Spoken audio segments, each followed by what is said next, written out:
மக்களால் தேர்ந்தெடுக்கப்பட்டவங்க தான் வந்து நாங்கள் உட்காந்து பேசி ஒரு சட்டத்தை பாஸ் பண்றோம். வக்பு திட்ட மசோதாவுக்கெல்லாம் பார்த்தோம்னா 1 வீக் வந்து இடைக்கால தடை உத்தரவு கொடுத்திருக்காங்க. நீதித்துறையில வந்து நாடாளுமன்றங்கள் வந்து நாங்க தலையிடுறது இல்ல, சட்டங்களை வந்து மக்களுக்கு புரிய வைக்கிறது தான் ஒரு நீதிமன்றத்தினுடைய கடமை. மக்களுடைய மன குமுறலை தான் வந்து இன்னைக்கு பாஜக எம்பிக்கள் பேசிக்கிட்டு வர்றாங்க. நம்மளுடைய மக்களினுடைய ஒற்றுமைக்காக நம்ம என்ன செய்யணும்னு அப்படி பேசும்போது ஒரு முக்கியமான கருத்து வந்து இது வரைக்கும் அவர் அப்படி பேசினதில்லை. இந்துக்கள் அனைவரும் வந்து ஒற்றுமையாக இருக்கணும்.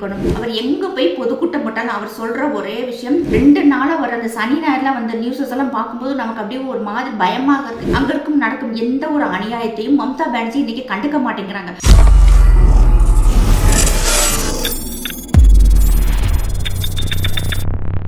வந்தே மாதரம். சாமானியன் குரல் தேசியவாதிகளுக்கு எனது அன்பான வணக்கங்கள். சமீப காலமாக நம்முடைய தமிழக அரசு சென்ட்ரல் கவர்மெண்ட்டுக்கு நிறைய குடைச்சல் கொடுத்துக்கிட்டே இருக்காங்க. இது இப்போ நம்மளே பார்த்தோம்னா மும்மொழி கொள்கையை வந்து எதிர்க்கிறோம் அப்படின்னு சொன்னாங்க. டீலிமிட்டேஷனை பற்றி தேவையே இல்லாமல் பெரிய இஷ்யூஸ் கொண்டு வந்தாங்க இல்லையா? அதே மாதிரி துணைவேந்தர்களுடைய நியமனமும் வந்து எங்களுடைய கண்ட்ரோலில் தான் இருக்கணும் அப்படின்னு சொல்லி ஒரு பெரிய சர்ச்சைக்கு உட்படுத்தி ஆளுநரை வந்து சுத்தமாக மதிக்கிறதே இல்லை. இந்த விஷயத்தை வந்து சுப்ரீம் கோர்ட்டுக்கு கொண்டு போகிறாங்க. சுப்ரீம் கோர்ட் வந்து அவங்க என்ன மனநிலையில் இருந்தாங்கன்னே தெரியல. அவங்க வந்து நம்மளுடைய தமிழக அரசுக்கு வந்து மசோதாக்களை வந்து நீங்கள் பாஸ் பண்ணுங்க அப்படின்னு சொன்னது மட்டும் இல்லாமல் விரைவில், அதாவது 3 மாதங்களுக்குள்ள ஜனாதிபதியும் கவர்னர்களும் அந்தந்த மாநிலங்கள் கொடுக்கும் மசோதாக்களுக்கு நீங்கள் ஒப்புதல் கொடுக்கணும் அப்படின்னு சொல்லியிருக்காங்க. இதற்கு முன்னாடி எந்த ஒரு ஜட்ஜ், அதாவது சுப்ரீம் கோர்ட் வந்து இப்படி ஒரு ஆர்டரை பாஸ் பண்ணவே இல்லை. ஏன் அப்படின்னா இந்தியாவின் முதல் குடிமகன் நம்முடைய ஜனாதிபதி தான். அவங்க தான் வந்து எல்லா சட்ட மசோதா வர்ற சட்டங்களுக்குமே வந்து அவங்க தான் சைன் பண்ணி அந்த சட்டத்தை பாஸ் பண்ணுறாங்க. அவங்க தான் வந்து சுப்ரீம் கோர்ட்டினுடைய ஜட்ஜுகளை வந்து நியமனம் செய்கிறாங்க. அவங்களுக்கு தான் அவ்வளோ அதிகாரம் இருக்குது. மக்களால் தேர்ந்தெடுக்கப்பட்ட எம்பிக்கள் தான் மக்களவையிலையும் மாநிலங்களவையிலையும் உட்காந்து டிஸ்கஸ் பண்ணி அதில் இருக்க நிறை குறைகளை எல்லாம் அலசி ஆராய்ச்சி மக்களுக்கு தேவையான விஷயங்களை எடுத்து சொல்லி அவங்களுக்கு புரிய வச்சு சட்டங்களை வந்து ரொம்ப கடுமையான எதிர்ப்புகளுக்கும் மத்தியில் தான் ஒவ்வொரு சட்டமுமே இன்றைக்கி பாஸ் பண்ணுது. ஏன்னா இதுக்கு முன்னாடி வந்து சோஷியல் மீடியா இல்லை, இவ்வளவு மெயின் ஸ்ட்ரீம் மீடியா இல்லை, நமக்கு இவ்வளோ விஷயங்கள் தெரியல. ஆனால் இன்றைக்கி பார்த்தோம்னா அவ்வளோ சோஷியல் மீடியா இருக்குது, அவ்வளோ மெயின் ஸ்ட்ரீம் மீடியா வந்து நமக்கு டைரெக்டாக உடனே எல்லா விஷயங்களும் சொல்கிறதால நமக்கு வந்து இவ்வளோ இஷ்யூஸ் இருக்குது, இவ்வளோ பிரச்சனைகளுக்கு மத்தியில் தான் ஒவ்வொரு சட்டமும் பாஸ் ஆகுதுன்னு நமக்கு தெரியுது. அது இன்றைக்கி இருக்கும் ஆளும் பாஜகவை எதிர்த்து பேசுறதுக்குன்னா ஒரு எறும்பு கூட எந்திரிச்சு வந்து பேசுகிற லெவலுக்கு தான் வச்சுருக்காங்க. அப்படி இருக்கும்போது ஒரு சட்டத்தை வந்து பாஸ் பண்ணியிருக்காங்க. ஆனால் அதை எதிர்த்து இன்னைக்கு நம்முடைய தமிழக அரசு அங்கே போயிருக்காங்க. அவங்களுக்கு வந்து இப்படி ஒரு விஷயம் சொன்னோன்னேவும் அப்படியே அல்வா சாப்பிட்ட மாதிரி அவங்களுக்கு ஆயிடுச்சு. அது மட்டும் இல்லாமல் வக்பு திருத்த மசோதா வந்தது இல்லையா? அந்த மசோதாவுமே வந்து நீங்கள் 3 மாத காலங்களுக்குள்ள நீங்கள் முடிவு எடுக்கணும் அப்படின்னு சொல்லியிருக்காங்க. இது வந்து மற்ற எல்லா மக்களுக்குமே வந்து ஒரு அதிர்ச்சியாகவும் இருக்குது, ஏற்றுக்கொள்ள முடியாத விஷயமாகவும் இருக்குது. இதுக்கு வந்து பாஜக தரப்புல இருந்து என்ன சொல்றாங்கன்னா, நிஷிகாந்த் துபே, தினேஷ் சர்மா எம்பி அண்ட் கிரண் ரிஜிஜு, அவர் வந்து சிறுபான்மையினர் தேசிய தலைவர், அவருமே வந்து ரொம்ப வந்து வருத்தப்பட்டு அதாவது எக்ஸ் தளத்தில் பதிவு போட்டிருக்காங்க. டைரெக்டாகவே வந்து பேட்டியெல்லாம் கொடுத்துருக்காங்க. அவங்க என்ன இப்போ நிஷிகாந்த் துபே அவர்கள் என்ன சொல்லியிருக்காங்கன்னா, நீதிமன்றங்களேவும் சட்டங்களை இயற்றுமானால் நாடாளுமன்றத்தை வந்து பூட்டிடலாம் அப்படின்னு சொல்லியிருக்காங்க. இது வந்து அவர் வந்து அதாவது ஒரு வருத்தப்பட்டு கோபப்பட்டு தன்னுடைய ஆதங்கத்தை வெளிப்படுத்தியிருக்காரு. அது எப்படி? மக்களால் தேர்ந்தெடுக்கப்பட்டவங்க தான் வந்து நாங்கள் உட்காந்து பேசி ஒரு சட்டத்தை பாஸ் பண்ணுறோம். அது வந்து ஜனாதிபதி அவர்கள் வந்து அதை முடிவு எடுக்கிறாங்க. ஒரு சட்டம் பாஸ் ஆகுது. ஒரு சட்டம் பாஸ் ஆயிடுச்சுன்னா அவ்வளோதான், வர்ற கேஸை பேசாமல் தள்ளுபடி பண்ணி விட்டு போயிடலாம். அதை விட்டுட்டு இப்போ வக்பு திட்ட மசோதாவுக்கெல்லாம் பார்த்தோன்னா 1 வீக் வந்து இடைக்கால தடை உத்தரவு கொடுத்துருக்காங்க. அதுவுமே அவர் என்ன சொல்லியிருக்காங்கன்னா, வக்பு பை யூசர் அதுக்கு மட்டும்தான் வந்து இடைக்கால தடை உத்தரவு கொடுத்துருக்காங்க. மற்றது ஆட்டோமேட்டிக்காக வந்து உங்களுடைய வேலையை பாருங்கன்னு சொன்னது இந்த மெயின் ஸ்ட்ரீம் மீடியா எல்லாருமே என்ன பண்ணிட்டாங்கன்னா மொத்தத்துக்கே வந்து தடை உத்தரவு கொடுத்துட்டாங்க அப்படின்னு சொல்லி பேசியிருக்காங்க. இப்போ கிரண் ரிஜிஜு சொல்லும்போது இப்போ வந்து சட்டத்துறையில் நீதித்துறையில் வந்து நாடாளுமன்றங்கள் வந்து நாங்கள் தலையிடுறது இல்லை, அப்படி நாங்கள் தலையிட்டா நல்லா இருக்குமா, தலையிட்டா மரியாதையாக இருக்குமா, இது வந்து நல்லா இல்லை, அதே மாதிரி வந்து நீங்களும் வந்து எங்களுடைய விஷயத்தில் தலையிடாதீங்க அப்படிங்கிற மாதிரி கிரண் ரிஜிஜு அவரும் பேசியிருக்காங்க. இப்போ வந்து துணை ஜனாதிபதி ஜெகதீப் தன்கர் அவர் என்ன சொல்லியிருக்காருன்னா, இப்படி ஒரு விஷயம் வந்து நடக்கும், அதாவது வந்து சுப்ரீம் கோர்ட் வந்து ஜனாதிபதிக்கே வந்து கட்டளை இடுற மாதிரி ஒரு சூழ்நிலை வரும்ட்டு நான் கனவுல கூட நினைக்கல. அவங்களுக்கு வந்து அவர் வந்து ஒவ்வொரு சட்டத்தினுடைய அந்த வாசகங்களை சொல்லி அந்த எல்லா விஷயங்களையும் அவர் தெளிவாக அவ்வளவுதான் எடுத்து சொல்றாரு. உங்களுக்கு வந்து இவ்வளவுதான் லிமிட்டு, நீங்க வந்து இதைத்தான் பார்க்கணும். அதாவது சட்டங்களை வந்து மக்களுக்கு புரிய வைக்கிறது தான் ஒரு நீதிமன்றத்தினுடைய கடமை. உங்களுடைய கடமையை தவிர்த்து நீங்க மற்ற வேலைகளை பார்க்குறீங்க அப்படின்னு சொல்லி ஜெகதீப் தன்கர் அவர்கள் வந்து ரொம்ப வருத்தப்பட்டு ஒரு கடுமையான விமர்சனத்தையே வந்து அவரும் முன் வச்சிருக்காங்க. அதே மாதிரி கிரண் ரிஜிஜு, மற்ற தினேஷ் சர்மா அவருமே வந்து கடுமையான தன்னுடைய வாதத்தை எடுத்து வச்சிருக்காங்க. ஆனால் இப்போ வந்து நேற்று தேசிய தலைவர் ஜேபி நட்டா அவர் என்ன சொல்லியிருக்காங்கன்னா, ஒவ்வொரு எம்பி, அதாவது பாஜக சம்பந்தப்பட்ட எம்பிக்கள் வந்து நீதிமன்றத்துக்கு எதிராக பேசியிருக்க கருத்துக்களுக்கும் பாஜகவுக்கும் எந்த சம்பந்தமும் இல்லை. இது வந்து அவங்களுடைய தனிப்பட்ட கருத்துக்கள். எப்பவுமே பாஜக வந்து நீதித்துறையை, சட்டத்துறையை வந்து நாங்கள் மதிக்கிறோம், நாங்கள் வந்து இப்படி பேசுகிறவங்க இல்லை, அதனால வந்து இதுக்கும் கட்சிக்கும் எந்த சம்பந்தமும் இல்லை. நீங்கள் வந்து அப்போ பாஜக எம்பிக்கள் பேசுகிறது அது அவங்களுடைய தனிப்பட்ட கருத்து, அதை அவங்க பார்த்துக்கிறட்டும் அப்படின்னு சொல்லியிருக்காங்க. இவங்க இப்படி பேசுனது வந்து சரிந்த இது சாதாரண மக்கள் எல்லாருமே வந்து ஏற்றுக்கிட்டாங்க. இப்போ இன்றைக்கி நம்ம தமிழ்நாட்டில் பார்த்தோம்னா சுயாட்சி வேணுங்கிறாங்க. சுயாட்சி மீன்ஸ் தனி நாடுன்னு தான் அர்த்தம். சுயாட்சி, தன்னாட்சினா என்ன அர்த்தம்? இது வந்து நம்மளுடைய நாட்டுக்குள்ளேயே வந்து ஒரு பிரிவினைவாதம் உண்டாக்குது. இப்போ பிரிவினைவாதத்துக்கு வந்து எனக்கு தனி சுயாட்சி கொடுங்கன்னு சொல்லிட்டு இன்னைக்கு ஒரு சட்டம் பாஸ் பண்ணி, சட்டசபையில் ஒரு சட்டம் பாஸ் பண்ணி இதை வந்து ஆளுநருக்கு கொடுத்து அவர் 3 மாதத்துக்குள்ள கையெழுத்து போடாட்டின்னா அப்போ என்ன ஆகுறது? இப்படி ஒவ்வொரு விஷயங்களாக வந்து இது இவர் செஞ்சதை இந்த புள்ளி வச்ச கூட்டணியில் இருக்கிற மற்ற மாநில கட்சிகளுமே வந்து இது ஒரு பெரிய இஷ்யூவாக எடுத்துகிட்டு போகிறாங்க. இது வந்து நல்லதில்லை, சட்டத்துறைக்கும் நீதித்துறைக்கும் இது நல்லதில்லை அப்படின்னு சொல்லி எல்லாருமே வந்து ஒரு அவங்களுடைய ஆதங்கத்தை, கருத்துக்களை வந்து சோசியல் மீடியாவில் எடுத்து வைக்கிறத பார்க்குறோம். மக்களுடைய மன குமுறலை தான் வந்து இன்னைக்கு பாஜக எம்பிக்கள் பேசிக்கிட்டு வர்றாங்க. ஜேபி நட்டா அவர்களுடைய கருத்தை சொல்லியிருக்காங்க. இதுக்கு அடுத்து பார்த்தோம்னா இப்போ 5 நாள் சுற்றுப்பயணமாக ஆர்எஸ்எஸ்னுடைய தலைவர் மோகன் பாகவத் அவர்கள் உத்தரப்பிரதேஷ் மாநிலம் அலிகார் நகருக்கு வந்து சுற்றுப்பயணம் வந்திருக்காங்க. சுற்றுப்பயணம் வந்து அங்கே இருக்கும் ஆர்எஸ்எஸ் தொண்டர்களை சந்தித்து பேசுகிறாரு.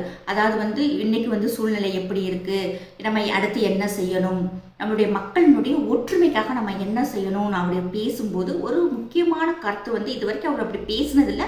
பட் நேற்று வந்து அவர் பேசியிருக்காரு. என்ன பேசியிருக்காங்கன்னா, இந்துக்கள் அனைவரும் வந்து ஒற்றுமையாக இருக்கணும். ஏன்னா ஆர்எஸ்எஸ் கோட்பாடு இந்தியாவில் பிறந்த அனைவருமே இந்துக்கள் தான். அவங்க வந்து ஹிந்துவாக இருந்தாலும் சரி, கிறிஸ்தவர்களாக இருந்தாலும் சரி, சீக்கியர்களாக இருந்தாலும் சரி, இஸ்லாமியர்களாக இருந்தால் அனைவருமே இந்துக்கள் அப்படின்னு தான் அவங்க பேசி பழக்கம். பட் நேற்று அவர் என்ன சொல்லியிருக்காங்கன்னா, இந்துக்கள் அனைவருமே வந்து மிகவும் ஒற்றுமையாக இருக்கணும், ஜாதி மதங்களை வந்து விட்டுருங்க, எல்லாருக்கும் வந்து ஒரே கிணறு, ஒரே மயானமாக இருக்கணும், ஒரே கோவிலாக இருக்கணும். இதனால் வந்து நமக்குள்ள ஒரு ஒற்றுமை ஏற்படும், ஒரு பலம் ஏற்படும். இந்த கொள்கையை வந்து நம்ம எல்லா இந்துக்களுமே வந்து கடைபிடிக்கணும் அப்படின்னு சொல்லி பேசியிருக்காங்க. இதுக்கு முன்னாடி மத்திய பிரதேசில் வந்து பாகேஸ்வர் பாபா அப்படின்னு சொல்லி ஒரு இளைஞர் இருக்காரு. அவர் 30 வயசுக்குள்ள தான் இருக்கும். அந்த இளைஞருடைய வேலையே என்னன்னா, அவர் வந்து ஆன்மீக சொற்பொழிவாளர். அவர் வந்து மிகவும் திறமையாளர். பார்த்தா சின்ன குழந்தை பேசுகிற மாதிரி தான் இருக்கும். பட் மக்களுக்கு எல்லாத்துக்குமே வந்து அவர் மேலே ஒரு கிரேஸு. இஸ்லாமியர்கள் நிறைய பேர் வந்து கிட்டத்தட்ட 5000 பேர் அவருடைய ரெகுலர் டிவோட்டி, ரெகுலராக வந்து அவரை வந்து மீட் பண்ணி பேசுகிறவங்க, ரொம்ப க்ளோஸாக இருப்பாங்கன்னு சொல்லி அவரே ஒரு பேட்டியில் சொல்லியிருக்காங்க. அப்போ அவருடைய ஒரே குறிக்கோள் என்னன்னா, அவர் எங்கே போய் பொதுக்கூட்டம் போட்டாலும் அவர் சொல்கிற ஒரே விஷயம் ஹம்சப் கௌன் ஹே அப்படின்னு கேட்பார். அதாவது வந்து நம்மளாம் யாரு அப்படின்னு கேட்பாங்க.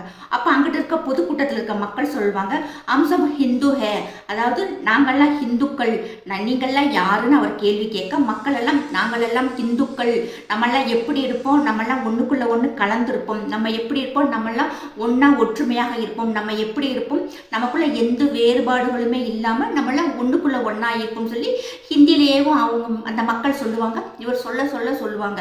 அப்போ அந்த மத்திய பிரதேசம், உத்தரப்பிரதேசம், ஜார்க்கண்ட் இந்த பக்கம் போகும்போது இவருக்கு மக்கள் மத்தியில் வந்து ஒரு அதிகமான டிவோட்டிஸ் வர ஆரம்பித்தாங்க. இவருடைய வேலை என்னன்னா, ஒரே வேலை இந்து மக்களை வந்து ஒன்று சேர்க்கணும் அப்படின்னு தான் அவர் எப்பயுமே பாடுபடுறாங்க. ஏன்னா இன்றைக்கி வங்கதேசத்தில் நம்ம பார்க்கும்போது அப்படியே அந்த ஒவ்வொரு நியூஸ் வரும்போது நமக்கெல்லாம் வந்து ரொம்ப ஒரு மாதிரி பதட்டமாக இருக்குது, பயமாக இருக்குது. ஏன்னா இன்றைக்கி வந்து இப்போ சோசியல் மீடியாவில் எல்லாம் பார்த்தோம்னா நேற்று 2 நாளாக வர அந்த சனி ஞாயிறுலாம் வந்த நியூஸஸ் எல்லாம் பார்க்கும்போது நமக்கு அப்படியே ஒரு மாதிரி பயமாக இருக்குது, கவலையாக இருக்குது, வருத்தமாக இருக்குது. ஏன்னா அப்படியே ஒருத்தர் உட்காந்துருக்காரு, அவர் மேலே வந்து என்னென்னத்தையும் தூக்கி போட்டு அடிக்கிறாங்க. பங்களாதேஷ்லேருந்து வந்த இந்த இஸ்லாமியர்கள் வந்து ஒரு மனசாட்சியே இல்லாமல் நம்ம நாட்டுக்குள்ளே வந்துட்டு நம்ம நாட்டு வரி பணத்தில் அரிசி பருப்பு எண்ணெய் வீடு தண்ணி எல்லாத்தையும் அனுபவிச்சுட்டு நம்ம மக்களே அடிக்கிறாங்க. இந்த மம்தா பானர்ஜி வந்து 40% ஓட்டு, அங்கே இருக்கும் இஸ்லாமியர்கள் மொத்தமே வந்து 10-12% தான். மிச்சம் இருக்கிற இந்த 30% பேருமே வந்து அங்கிட்டு இருந்து வந்த, அதாவது பங்களாதேஷ் அண்டு ரோஹிங்கியாவிலேருந்து வந்த, மியான்மர்லேருந்து வந்த ரோஹிங்கியன்ஸ் இஸ்லாமியர்கள் தான் அங்கே வந்து உட்காந்துக்கிட்டு மம்தா பானர்ஜிக்கு கிட்டத்தட்ட ஒரு 10 மாவட்டம் அளவில் அவங்களுடைய ஓட் பேங்க் இருக்குது. அவங்க தான் வந்து ஓட்டு போட்டு இந்த மாவை ஜெயிக்க வைக்கிறதுனால அங்கே இருக்கும் இந்துக்களை வந்து இவங்க கவலையே ஏன்னா 10% வந்து அந்த கட்சி மக்கள் இருக்காங்களே, இவங்க 50% ஓட்டு போட்டாலே அவங்க ஜெயிச்சிருவாங்க. இதை மனசில் வச்சுக்கிட்டு அங்கே நடக்கும் எந்த ஒரு அநியாயத்தையும் மம்தா பானர்ஜி இன்னைக்கு கண்டுக்க மாட்டேங்கிறாங்க. அவங்க மம்தா பானர்ஜி சென்ட்ரல் கவர்மெண்ட்டை குறை சொல்கிறாங்க. சென்ட்ரல் கவர்மெண்ட் வந்து உங்கள் ஸ்டேட்டில் நடக்கிற இஷ்யூ நீங்கள் தானே பாதுகாக்கணும் அப்படின்னு சொல்கிறாங்க. ஆனால் இது எப்படின்னா, அதாவது அங்கே நடக்கும் ஒரு இஷ்யூ கண்டிப்பாக வந்து ஸ்டேட் கவர்மெண்ட்டினுடைய இஷ்யூ தான். ஆனால் இவை வந்து பக்கத்து ஊருக்கு பக்கத்து மாநிலத்துக்கும் சண்டை நடக்கல. இது வந்து நம்ம நாட்டுக்கும் பக்கத்து நாட்டில இருந்து வந்த அங்கேருந்து வந்த ஒரு இஸ்லாமியர்களுக்கும் நடக்குது. அங்கே இருக்கும் ஒரு ஆள் சொல்கிறான், இந்தியாவில் இருக்கும் இஸ்லாமியர்களுக்கு ஒரு பிரச்சனை வந்தால் நாங்கள் உள்ள நுழைவோம், ஒரு மஜித்தை இடித்தா நாங்கள் உள்ள ஒரு தர்காவை இடித்தா நாங்கள் உள்ளே வந்து உங்களையெல்லாம் இல்லாமல் ஆக்கிடுவோம் அப்படின்னு மிரட்டுறான். அப்போ இது எப்படி வந்து ஒரு உள்ளூர் பிரச்சனையாகும்? இதை வந்து சென்ட்ரல் கவர்மெண்ட் கண்டிப்பாக கவனத்தில் எடுத்து ஒரு முயற்சி எடுத்து அவங்கள வந்து அடக்கணும் அப்படின்னு அந்த மக்களினுடைய கோரிக்கை. ஆனால் இப்போ இந்த 3 நாளாகவே வந்து சென்ட்ரல் கவர்மெண்ட் இராணுவம் வந்து உள்ளே நுழைஞ்சதுக்கப்புறம் வேலையெல்லாம் அவ்வளோ ஃபாஸ்ட்டாக நடக்குது. அந்த வீடியோஸ் எல்லாம் பார்க்கும்போது நமக்கு வந்து ஒரு தைரியம் வருது. நம்மளுடைய இராணுவம் வந்து இஸ்லாமியர் வீட்டுகளுக்குள்ள சர்வ சாதாரணமாக போகிறாங்க. அங்கே பெண்கள் இருக்காங்க, நீங்கள் ஒதுக்கணும் உள்ளே போகிறாங்க. ஆனால் பெரிய பெரிய பைக்களாக எடுத்துகிட்டு வராங்க, சாக்குகளை எடுத்துகிட்டு வராங்க. அதில் பார்த்தோம்னா ஆயுதங்கள் இருக்குது, அதில் பார்த்தோம்னா கஞ்சா பொருட்கள், போதை வஸ்துக்கள் இருக்குது. நம்ம அந்த எக்யூப்மெண்ட்ஸ் எல்லாம் நம்மளாம் பார்த்துருக்கவே மாட்டோம். ரொம்ப வந்து கொடூரமாக இருக்கிற வெப்பன்ஸ் வச்சுருக்காங்க. அதோட பூரா வீட்டுகளுக்குள்ளே வச்சுருக்காங்க. அதே மாதிரி அங்கே இருக்கும் இஸ்லாமியர்களே வந்து ரோஹிங்கியன்ஸ் அந்த மியான்மர்லேருந்து வந்த மக்களுமே வந்து அந்த தீவிரவாதிகளுக்கு, அந்த பயங்கரவாதிகளுக்கு, அந்த கலவரக்காரர்களுக்கு வந்து தங்க இடம் கொடுத்துருக்காங்க. உள்ளே இருந்து அப்படி சட்டை பிடிச்சி நல்லா பிடிச்சி இழுத்துட்டு வந்து வேண்டை பிடிச்சி தள்ளி விடுறாங்க. எல்லாம் கேட்டால் இவங்களை தயவு செய்து விடாதீங்க, இவங்களை வந்து விட்டே கொடுக்கக்கூடாது. ஏன்னா இங்கே நம் நாட்டில் பிறந்த நம்மளுடைய மக்கள் வந்து அகதிகளாக மாற்று உடை கூட இல்லாமல் போயிருக்காங்க. இன்னைக்கு வந்து தேசிய மகளிர் அணி தலைவி வந்து துளியன் பகுதிக்கு போயிருக்காங்க. அங்கே இருக்கும் வந்து மக்கள் வந்து அங்கே நடந்த கொடுமைகளை சொல்லி அழுகும்போது விஜயா, அந்த தலைவர், பெண் தலைவர்களுடைய பேர் விஜயா, அவங்க சொல்கிறாங்க, ஒரு இன்டர்வியூலலாம் பேசுகிறாங்க. அவங்க பேசும்போது அவங்களால வார்த்தை வெளியே வர மாட்டேங்குது. அங்கே நடந்த கொடுமைகளை பார்க்கும்போது மற்ற பெண் அதிகாரிகள்கிட்ட அங்கே இருக்கும் மக்கள் வந்து மேலே விழுந்து அழுகுறாங்க, கட்டிப்பிடிச்சு அழுகுறாங்க. நாங்கள் இந்துக்களாக பிறந்தது பாவமா, நாங்கள் இந்துக்களாக வாழ்கிறது பாவமா, நாங்கள் ஏன் பிறந்தோம், பிறந்த நாட்டிலேயே வந்து நாங்கள் அகதிகளாக ஒரு பாதுகாப்பு இல்லாமல் நாங்கள் எங்கேயோ வந்து உக்காந்துருக்கோம். இல்லை முக்கியமாக சொல்லணும்னா ரொம்பவே உண்மையிலே மனசுக்கு அவ்வளோ கஷ்டமாக இருக்குது. அதிகமான பெண்கள் வந்து பாலியல் துன்புறுத்தலுக்கு ஆளாக்கப்பட்டிருக்காங்க. அதை சொல்லவே எனக்குமே மனசு கஷ்டமாக தான் இருக்குது. அது நம்மளுடைய சகோதரிகள் யாரோ வந்து மேலே கை வைக்கிறாங்கன்னு நினைக்கும் போது அப்படியே ஆத்திரமாக வருது. ஏன்னா எனக்கெல்லாம் அவ்வளோ ஒரு ஆத்திரம். வெஸ்ட் பெங்காலில் இருக்க என்னுடைய நண்பர்கள்லாம் சொல்லும்போது அவங்க இதை விட அதிகமாக சொல்கிறாங்க. அவங்க கொடுக்குற வீடியோக்களெல்லாம் பார்க்கும்போது நம்மளால் வந்து பப்ளிஷ் பண்ண கூட, சோஷியல் மீடியா கூட நம்மளோட அப்லோட் பண்ண முடியும். அந்த அளவுக்கு கொடுமை நடக்குது. அங்கே இருக்கும் மக்களுக்கே வந்து இந்த விஷயங்கள் தெரியும் போது ஒரு சென்ட்ரல் கவர்மெண்ட்டுக்கு ஏன் தெரிய மாட்டேங்குது? ஒரு வருஷத்துக்கு ஜனாதிபதி ஆட்சியை கொண்டு வந்துட்டு அடிச்சு நொறுக்கி அந்த பொம்பளை மம்தா பானர்ஜியை உட்கார வச்சுட்டு அங்கே ஒரு நல்ல ஆட்சியை கொண்டு வர முடியும். யாருக்காக பயப்படுறீங்க நீங்கன்னு எங்களுக்கு சென்ட்ரல் கவர்மெண்ட்டு நினைக்கல இல்லையா? இந்த ஒரு கவர்மெண்ட்டுக்கு, இந்த ஒரு ஸ்டேட்டுக்கு மட்டுமாவது யோகி ஆதித்யநாத் அவர் டெபுடேஷனில் போடுங்க. அவர் கரெக்டாக 10 நாளில் அந்த மாநிலத்தவே சுத்தப்படுத்தி விட்டுருவாரு. அங்கே இருக்கும் இந்து மக்களுக்கும் அந்த மாநில மக்களுக்கும் ஒரு பாதுகாப்பை கொடுப்பாரு. இன்னைக்கு வந்து ஒரு பாதுகாப்பற்ற மாநிலமாக அடுத்து தமிழ்நாடு மாறிட்டு வருதுன்னு தான் எங்களுடைய ஃப்ரெண்ட்ஸுகளே அப்படி தான் சொல்கிறாங்க. அங்கே இருக்கிறவங்க எல்லாமே இப்படி தான் ஸ்டார்டிங்கில் வந்து தமிழ்நாடு மாதிரி தான் எங்களுடைய ஸ்டேட்டும் இருந்துச்சு. ஆனால் வந்து எங்களுக்கு வந்து இவ்வளோ தூரம் ஆகும்னு தெரியல ஆனால் இன்னைக்கு எங்கள் மாநிலத்தை வந்து காப்பாற்றவே முடியாத அளவுக்கு ரொம்ப பின்னோக்கி போயிட்டோம் அப்படிங்கிறாங்க.